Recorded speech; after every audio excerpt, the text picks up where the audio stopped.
was a voice in my head that kept saying, you can do more, you can do more, you can do more. But over those years, the person, and I didn't recognize it right away, who was saying, you should do more, you could do more, you can do more, was me to myself. And it wasn't encouragement anymore, it was a demand. And so to have the opportunity to process that was important. And over the course of the weekend, I could actually just say goodbye to that voice, just usher it out and not have to listen to it anymore.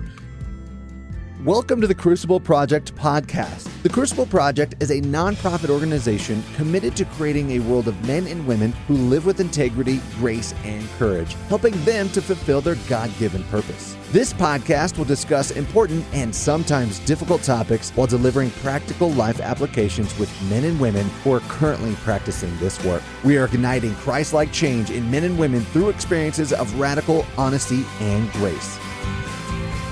Well, hello, everybody, and welcome again to the Crucible Project podcast. I'm James Damey. I'll be your host for this podcast. Man, it just is so great to see how many people are listening to these podcasts and being a part, joining in with what Crucible is doing. So I am so excited that you're back, that you're listening again. And I have a recently initiated man on here with me, and I'm so excited to talk to him. So Mark, Vincent, how are you doing, sir? I'm doing just fine today. Thank you. Absolutely. I just want to thank you for taking the time and talking about something that, if I could say, I have no idea what this is. So I'm going to be surprised just as much as our listeners. So thank you for connecting and, man, for doing your work. I mean, one of the things we talk about in Crucible is stepping into that fire of honesty and getting the grace that comes from that. So you just went through the fire. Tell us a little bit about what led you here today. I am a longtime organizational development consultant, and that often involves helping to develop the leaders of the organization as well. So there's this intersection between the people and the mission and the structures around that mission, and developing all of that, increasing the capacities for them to be successful is just where I spent my life. I ended up coming to the Crucible Project out of a perplexity that I was not solving very well on my own. And I know that many people might come to an event like this trying to process maybe a really strong emotion or a difficult circumstance in their life, or maybe even an opportunity that's in front of them. I just had a perplexity, and I had known about Crucible for a very long time. Have strong relationships and several clients who have found a lot of help through the Crucible Project. And it just seemed like it was time for me to also come to know a bit better about their experiences. And I decided, well, if I'm going to do that, I'm not coming as someone who's checking it out. I'm going to come as a participant. I'll work on what I need to work on. And I did, and it was a very positive outcome for me. Wow, that's fantastic. I love hearing that. Love hearing a report like that. So in looking at what you just said, so a process for success, what does that mean? A process for success means, first and foremost, that if it's just a person, that they own it. It's theirs. It's not just doing what somebody told them to do. They need to take ownership for their own work. If you're talking about an organization, like a department or a board or maybe an ownership group, a group of investors, together they have to own the steps that they're going to take, because they typically don't trust advice that comes from elsewhere unless they really need it, unless they're really at the end of their options or the things that they were wanting to try. So with a process, you're saying, here's not just what we need to do, but here's what we're willing to do. And here's who's going to do it. And by when. You literally architect the steps you're going to take and the accountability that's involved if you're going to see it through from beginning to end. And without those things being in place, it falls apart and people don't get the outcomes that they want. Wow. Okay. Thank you. That is a very awesome description of that. I appreciate that. And so in thinking about your own personal processes, I know you said there was an experience, and I don't recall the exact word you used, but something that was kind of a catalyst for you to step into this. Share as much or as little as you'd like to share about that, but we'd love to hear it. Yeah, it's not a super complicated thing. I think I called it a perplexity. I couldn't figure something out. I grew up in a really healthy home. I had a lot of mentors. I'm just a very fortunate person. I didn't come into young adulthood with scars and trauma, but rather support and love. And getting into my 30s, my first wife was diagnosed with cancer, and she lived for 16 years and through 19 occurrences. And it was brutal. It was during the time that we were raising our kids.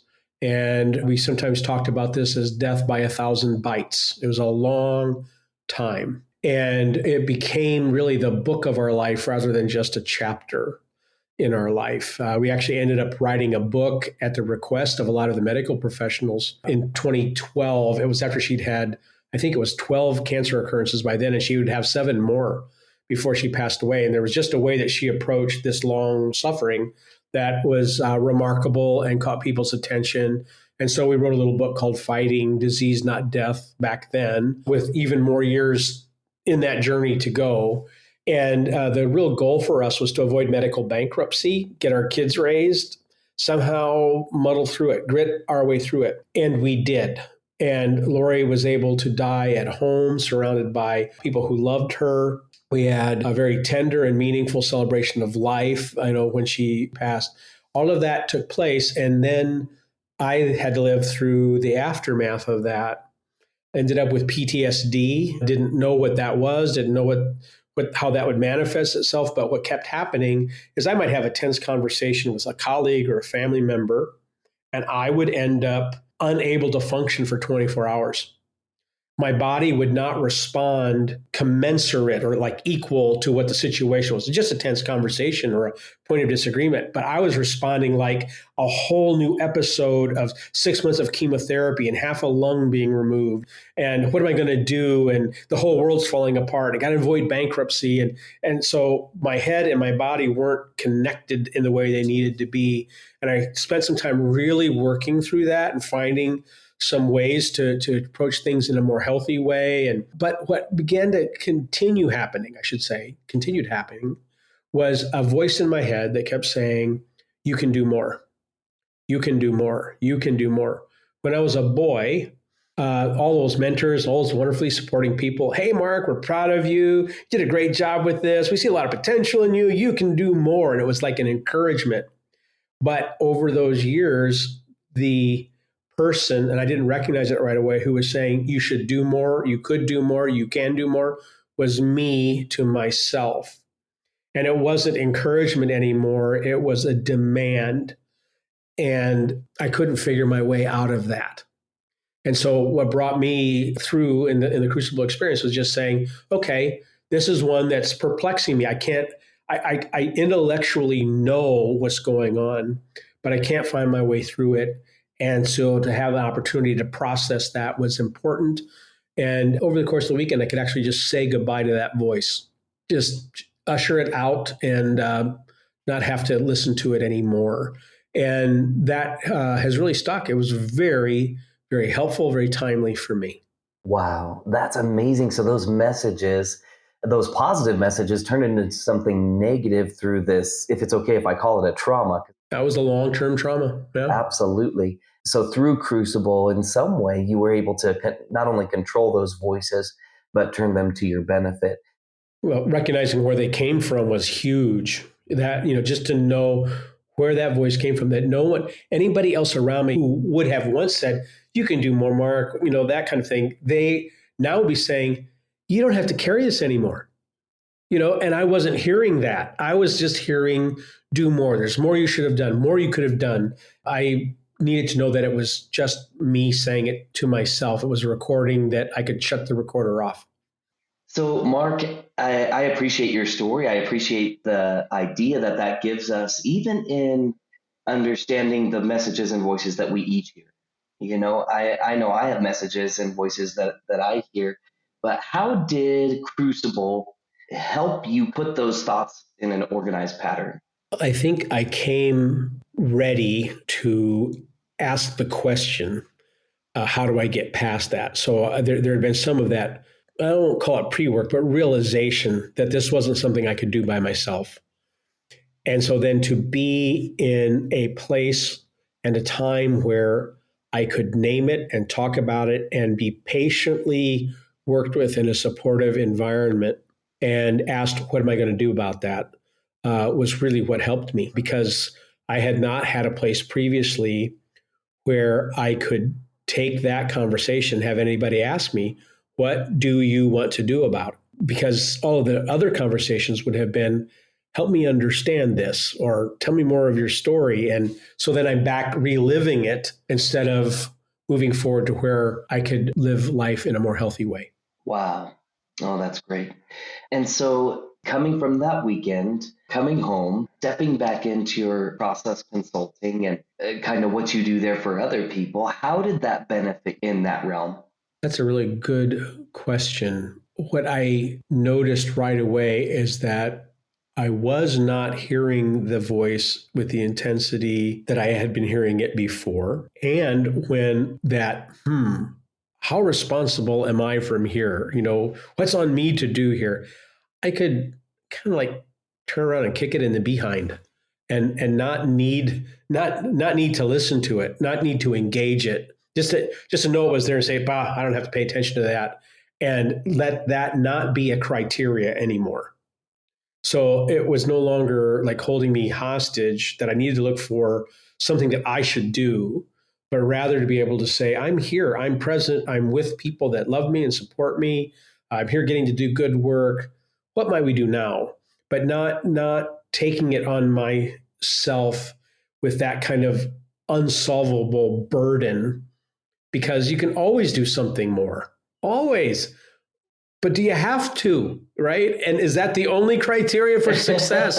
Just knowing I could dismiss it much more readily, recognize it and set it aside instead of either engage it or fight it became really helpful. Wow, that's great. You can always do something more. So understanding your limitations, understanding your capacity and seeing that, and just being honest with yourself, I think Yes. in some ways, right? And saying, yeah, everybody could always do more, but do I Right. need? And especially if people aren't asking you to, right? Like there are people saying, why are you needing to do something more here? This is mine to do. Right. Oh, well, okay. Yeah, yeah, exactly. Okay, here's the question. So, how has it served you in your marriage coming back and having a stop button for those messages? Well, as I had said, my first wife passed away, and I am remarried, and we've been married for 7 years. And it's to a woman that I have known all my life. She's known me all of her life. I mean, since we were adults, we all met in college as young marrieds. She and her husband, who was a childhood friend of mine, and my wife and I, we did a lot of stuff together. And after both of our spouses died, we reconnected through correspondence and wrote to each other a lot and kind of bared our hearts and were mutually supportive to each other. So this is somebody who knows me really well. And not just that, she's a very keen observer of humans. That's just what she does professionally. She's very, very gifted in that way. So she knew that this was stuff that she could not do for me, that I needed to manage for myself in a way to be even healthier in our marriage. I think it would be for her to answer how I am doing better, especially from her perspective. What I know is that there are things that I would have felt responsible for, not so much from like a control freak perspective, but just that I needed to make something happen for it to be good. And again, what more can I do? And by releasing that, we have, from my end of things, I think a better partnership, because I'm not second guessing what I've brought. I'm more relaxed or at ease. Oh, that's so great. It's funny the trickle or the snowball effect of benefits that come from it that we just lived with before. You know, these things, these even motivations that are hidden in there somewhere are just constantly coming out. And one of the things you said earlier was you noticed that these reactions in the way you responded to other people. That was kind of your measurement, and that I find that very interesting. Is there any other place, or maybe you would just want to speak to that response to other people as that measurement? Because you took it back to that measurement was a piece of hurt that you had gone through before. You said it was like going through 6 more months of chemo, or the way you responded to somebody else in a time that probably didn't uh, earn that kind of response.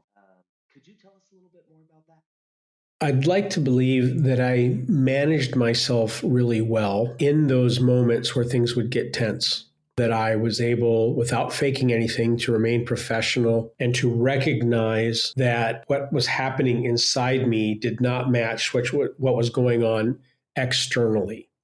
So someone might say, I don't like the way you led the meeting. And I'm thinking, as I said, death, destruction, bankruptcy, long suffering in bed, Yeah. maybe never recovering.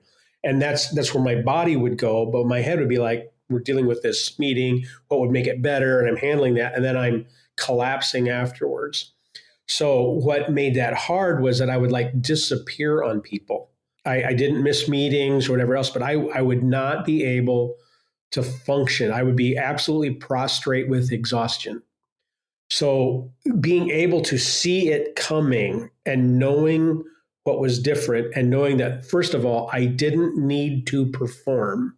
I didn't need to do something. I could just see it through, recognize it, go take a nap after a meeting or schedule with room in between to manage my energy for that time. And as I began to do that, and now more fully recognizing, wait a minute, I'm not responsible for everybody's outcome here. I'm responsible for mine. Then what I would be bringing as far as an expectation to a conversation was reduced. My sense of responsibility in that conversation beyond myself was reduced. And that let me respond more effectively. And it didn't take very long. My energy just began rising again. And it still happens every now and then. I just go take a nap and say, hey, let's talk about the s'mores tomorrow or something along that line. And it's just been a whole lot easier to manage. Wow. Oh, that's incredible, Mark. I think today in our society, the way we're driven and the way we're told is an appropriate way to work.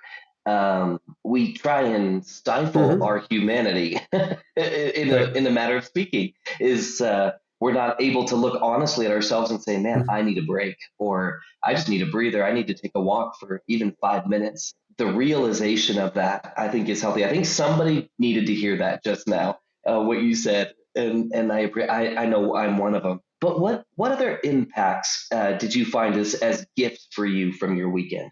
I think one thing, because of my work, I am even more capable of recognizing what's going on for another, especially post-COVID, and especially where people who lead organizations, especially if they're in human services or nonprofits or education, they have lived through long, sustained trauma themselves and may not have handles, may not know what will help them get through it. And we're seeing among clergy record numbers of burnout, people who are walking away and not coming back.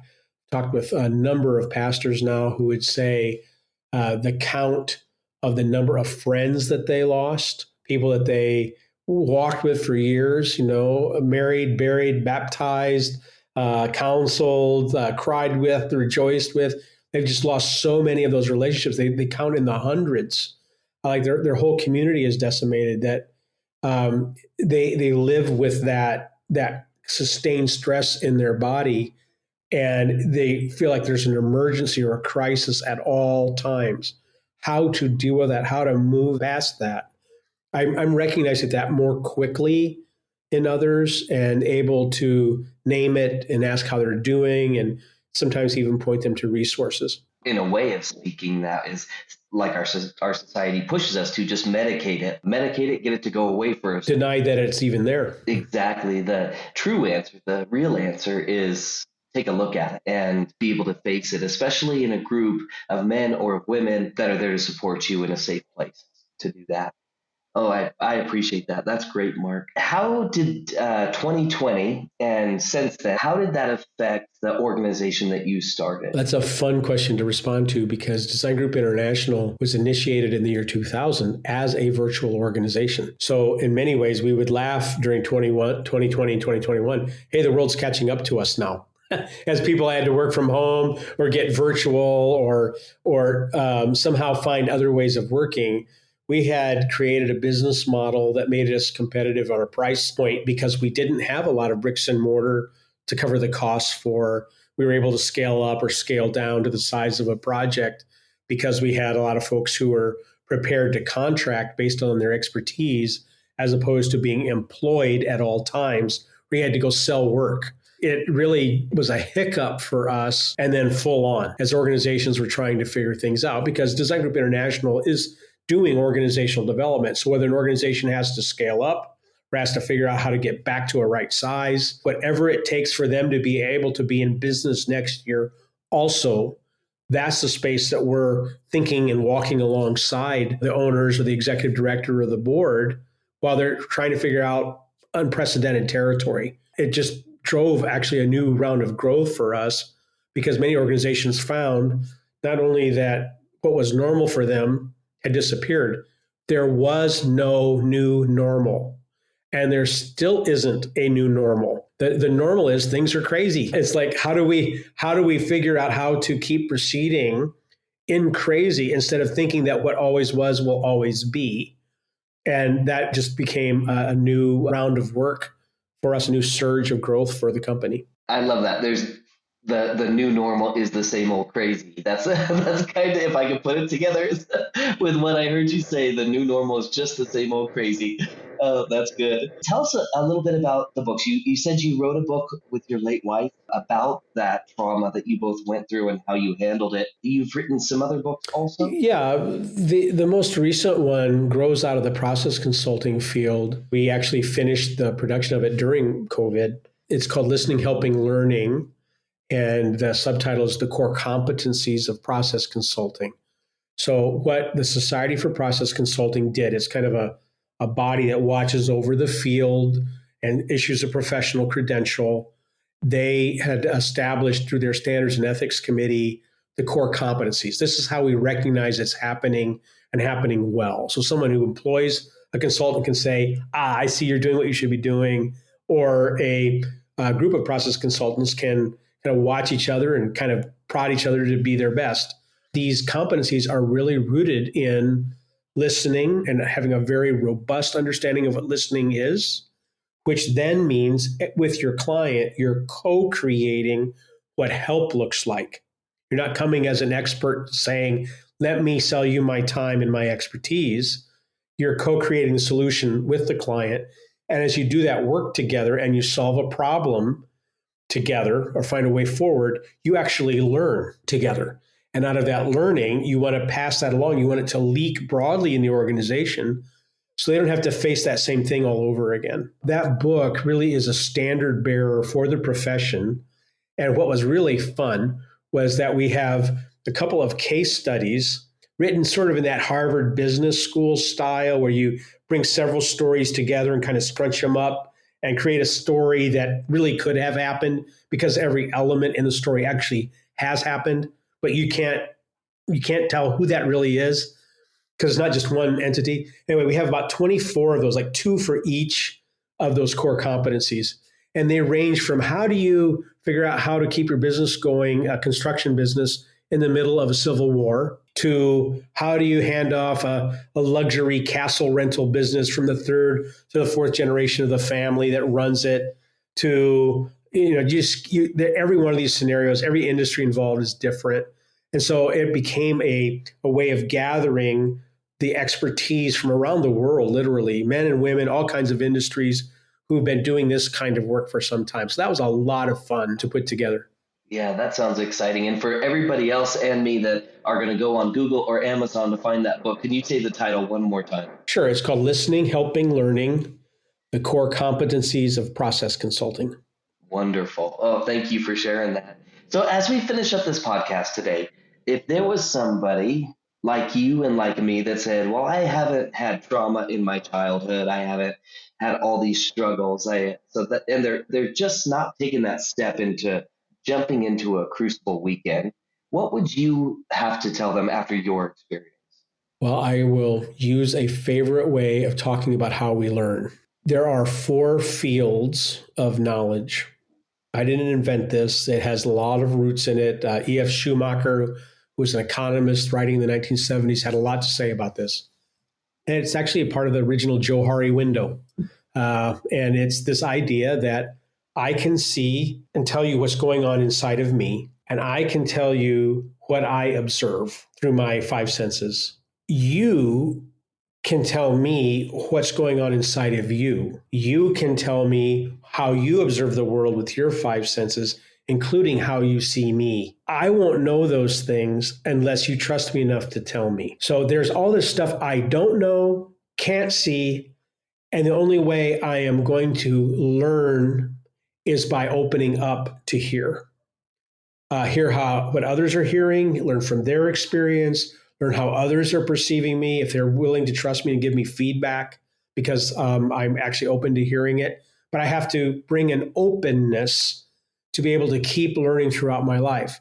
So a lot of reasons why people choose not to do things like this is because they're afraid of what they don't yet know, instead of opening up their arms, their hearts, their bodies to learning what they have yet to gain. And it's a major step in maturity, in my view, to get to a point where you are saying, woohoo, I get to learn. I don't know where this is going to go. This is going to be amazing. And to trust that there is something good on the other side of a crucible. It's a very appropriate name. But when we're afraid, we prevent our own learning, our own growth, which is going to come anyway. It's a matter of when will we learn the lessons?